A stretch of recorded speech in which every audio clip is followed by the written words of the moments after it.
all, welcome back to our channel. So students, in this video we will discuss the unit 3 explanation video of this subject, performance management. Previous videos lo manam unit number 1 and unit number 2 already cover chesamu. Ee roju unit 3 nunchi elanti type of question ochina kuda you will be able to attempt it in your final examination. Okay, so unit 3 name vachesi performance benchmarking. Okay na, so indulo first important enti ante explain human information processing and performance loop అని అడుగుతున్నాడు. So ఇక్కడ human information processing అంటే ఏంటంటే ఇది ఒక individual వే అనమాట. ఓకేనా, ఇది ఒక ఇన్ఫర్మేషన్ని స్టోర్ చేసుకుంటుంది, ఇన్ఫర్మేషన్ని గ్యాదర్ చేసుకుంటుంది, ఇన్ఫర్మేషన్ని ఇంటర్ప్రిటేట్ కూడా చేస్తుంది అనమాట. ఓకేనా, సో ఇది ఎక్కడ పనిచేస్తుంది అంటే ఒక ఎన్విరాన్మెంట్లో, ఒక జాబ్ ఎన్వైర్న్మెంట్లో ఒక పర్సన్, ఒక ఇండివిజువల్ పర్సన్, ఒక ఎంప్లాయీ ఎలా బిహేవ్ చేయాలి, వాళ్ళ యొక్క ఫ్రేమ్వర్క్ ఎలా ఉంటుంది, వాళ్ళ సబార్డినేట్స్తో ఎలా ఉండాలి, ఓకేనా, సో వాళ్ళ బిహేవియరల్ థింగ్స్ ఎలా ఉంటాయి అనేది హ్యూమన్ ఇన్ఫర్మేషన్ ప్రాసెసింగ్ అని అంటాం. ఓకేనా, సో జస్ట్ ఇది నార్మల్గా చూసుకోండి, not much important. So repeated అయితే కాని క్వశ్చన్ ఇది. సో నెక్స్ట్ ఇంపార్టెంట్ క్వశ్చన్ ఏంటి అంటే పర్ఫార్మెన్స్ షేపింగ్ ఫ్యాక్టర్స్ అని అంటాం. సో ఈ పర్ఫార్మెన్స్ షేపింగ్ ఫ్యాక్టర్స్ అంటే ఏంటంటే ఒక ఎంప్లాయీ పర్ఫార్మెన్స్ని మనకి నచ్చినట్టుగా వాళ్ళని షేప్ చేయడం, అంటే ఒక ఆర్గనైజేషన్లో ఎలా అవ్వాలి, ఎలా ఇన్ఫ్లుయెన్స్ అవ్వాలి, ఎలా హైలైట్ అవ్వాలి, వాళ్ళ యొక్క ఎర్రర్స్ ఏమేమి ఉన్నాయి, వాళ్ళ తప్పులు ఏమేమి చేస్తున్నారు అనేది చూసుకొని వాళ్ళని కరెక్ట్ వేలో షేప్ చేయడంనే పర్ఫార్మెన్స్ షేపింగ్ ఫ్యాక్టర్స్ అని అంటాం. ఓకేనా, సో ఇది ఏం చేస్తుంది, హ్యూమన్ పర్ఫార్మెన్స్ని బేస్ చేసుకొని ఇంపాక్ట్ అనేది చూపిస్తుంది. ఇందులో జనరల్ క్లాసిఫికేషన్స్ అనేటివి ఉన్నాయి. జనరల్ క్లాసిఫికేషన్లో ఇంటర్నల్ ఫ్యాక్టర్స్ అంటే వాళ్ళకి యాటిట్యూడ్ ఎలా ఉంది, వాళ్ళ మోటివేషన్ ఇవ్వడం కానీ, వాళ్ళ బిహేవియర్ కానివ్వండి, ఇవన్నీ చూసుకోవడంలో ఇంటర్నల్ ఫ్యాక్టర్స్ అనేది మీకు వచ్చేస్తాయి. ఎక్స్టర్నల్ ఫ్యాక్టర్స్ అంటే ఏమేమి వస్తాయి, external factors is the nothing about the వాళ్ళు ఎలా వర్క్ చేస్తున్నారు, వాళ్ళ వర్క్ మెథడ్ ఎలా ఉంది, వాళ్ళ ప్రొసీజర్స్ ఎలా ఉన్నాయి, వాళ్ళకి ఇన్స్ట్రక్షన్స్ ఎలా ఉన్నాయి అనేది టూ బేస్డ్, అంటే internal and as well as external బేస్డ్తోనే ఉంటుందన్నమాట. నెక్స్ట్ ఏముంది, స్పెషల్ క్లాసిఫికేషన్లో డైరెక్ట్ ఫ్యాక్టర్స్ ఉంటాయి. ఈ డైరెక్ట్ ఫ్యాక్టర్స్ ఏం చేస్తుందని అంటే క్వాలిటీ ఆఫ్ హ్యూమన్ ఇన్స్ట్రక్షన్స్, వాళ్ళ మెథడాలజీ ఎలా ఉంది, వాళ్ళ క్వాలిటీ ఆఫ్ ట్రైనింగ్ ఎలా ఉంది, దాన్ని బేస్ చేసుకొని ఈ డైరెక్ట్ ఫ్యాక్టర్స్ అనేది ఉంటుంది.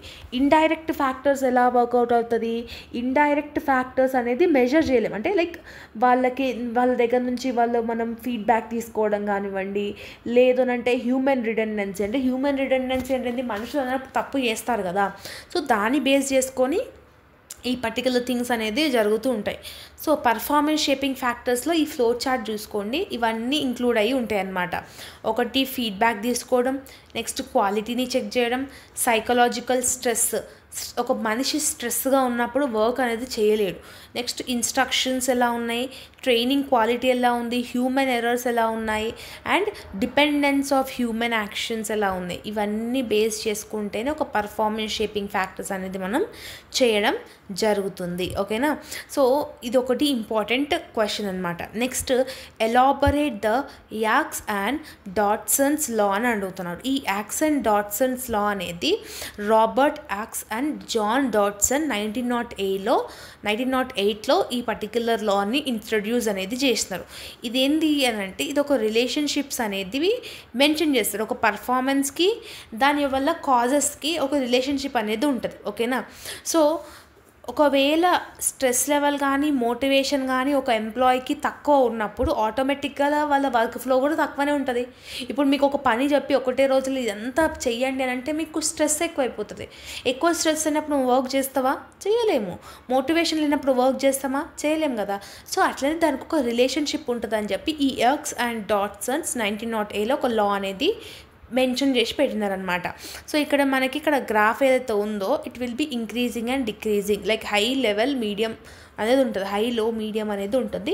సో బేస్డ్ ఆన్ దట్ ఈ గ్రాఫ్ అనేది ఉందన్నమాట. సో ఇక్కడ ఏమని చెప్తున్నాడు అంటే ఇది ఒక యూ షేప్డ్ కర్వ్ లాగా ఉంటుంది.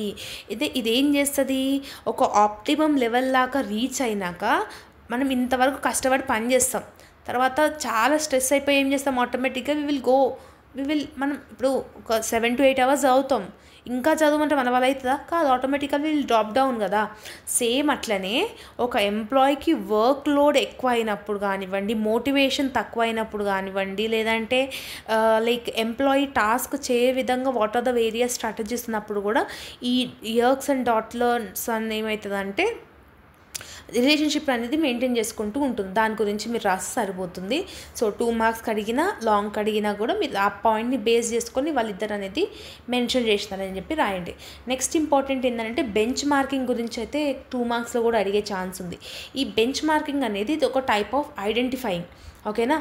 ఒక ఆర్గనైజేషన్లో ఇంప్రూవ్ అవ్వనీకి, వాళ్ళ పర్ఫార్మెన్స్ని ఇంప్రూవ్ చేసుకోనీకి what are the various practices, what are the various methods, what are the various processes they will use అనేదే ఈ బెంచ్ మార్కింగ్ అనమాట. అంటే వాళ్ళ గోల్ని రీచ్ అవ్వనీకే ఈ quality of the bench marking అనేది యూజ్ చేయడం జరుగుతుంది, ఓకేనా.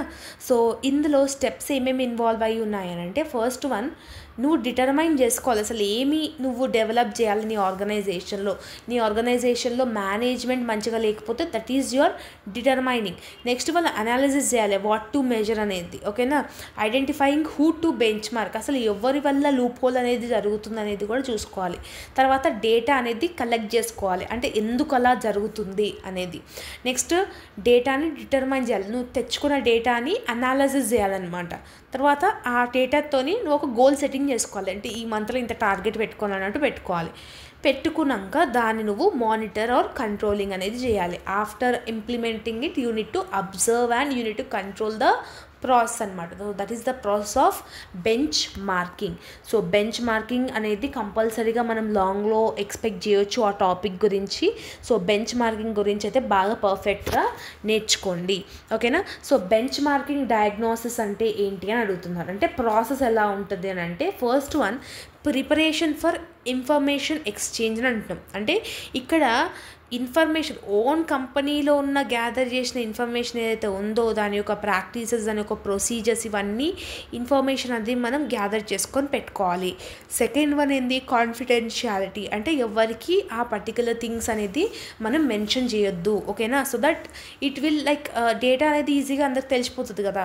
నెక్స్ట్ ఎంప్లాయీ ఇన్వాల్వ్మెంట్ అనేది మెయిన్ ఇంపాక్ట్ అనేది చూపిస్తుంది అనమాట, ఓకేనా. వాళ్ళ లైక్ ఇన్వాల్వ్మెంట్ అనేది కంపల్సరీగా ఉండాలి. నెక్స్ట్ ఏంటి, లీగల్ కాంప్లికెన్సెస్ ఏమైనా ఉన్నాయా, planning to introduce in future, మనం ఫ్యూచర్లో ఏమైనా ప్లాన్ చేసుకునేటివి అవన్నీ ఇప్పుడే ప్లాన్ చేసుకొని పెట్టుకోవాలి. అండ్ లాస్ట్ వన్ ఏంది, నువ్వు ఏ ఏరియా ఐడెంటిఫికేషన్ చేస్తున్నావో దాన్ని నువ్వు అనాలిసిస్ అనేది చేసుకొని పెట్టుకోవాలి. So this are the 5 process of benchmarking. Next types of బెంచ్ మార్కింగ్లో మొత్తం 3 ఉంటాయమ్మా, మెట్రిక్, డయాగ్నోస్టిక్, ప్రాసెస్ అనమాట.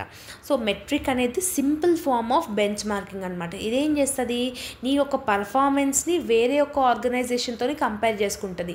వాళ్ళ సేల్స్ టర్న్ ఓవర్ ఎంత ఉంది, నీ సేల్స్ టర్న్ ఓవర్ ఎంత ఉంది అనేది చూసుకొని గోల్స్ అనేది సెట్ చేసుకుంటుంది. నెక్స్ట్ ఏంటి, డయాగ్నోస్టిక్స్ బెంచ్ మార్కింగ్, అంటే నీ యొక్క ఆర్గనైజేషన్లో ఎక్కడ ఏ పాయింట్లో నీకు ఇంప్రూవ్మెంట్ అవ్వాలి, నీ దగ్గర స్టాఫ్ మంచిగా లేదా, డేటా మంచిగా లేదా, లేదంటే వర్క్ ఫ్లో మంచిగా లేదా అనేది ఆ లూప్ హోల్ చూసుకొని బెంచ్ మార్కింగ్ అనేది చేసుకోవడం జరుగుతుంది. నెక్స్ట్ వన్ ప్రాసెస్ అంటే ఏంటి, బెస్ట్ ప్రాసెస్ అనేది నీ యొక్క ఆర్గనైజేషన్లో నువ్వు యూజ్ చేసుకొని పెట్టుకోవాలి, ఓకేనా. నీ యొక్క ఆర్గనైజేషన్ ఎఫెక్టివ్గా రన్ అవ్వాలనన్నా, దాంట్లో ఉన్న వేస్ట్ని తగ్గించాలన్నా ఇవన్నీ నువ్వు చూసుకొని పెట్టుకుంటే సరిపోతుంది, ఓకేనా. So that is also one of the important question అనమాట. దట్స్ ఇట్ అమ్మ. యూనిట్ నెంబర్ 3 నుంచి ఇవి నేర్చుకుంటే it will be more than enough.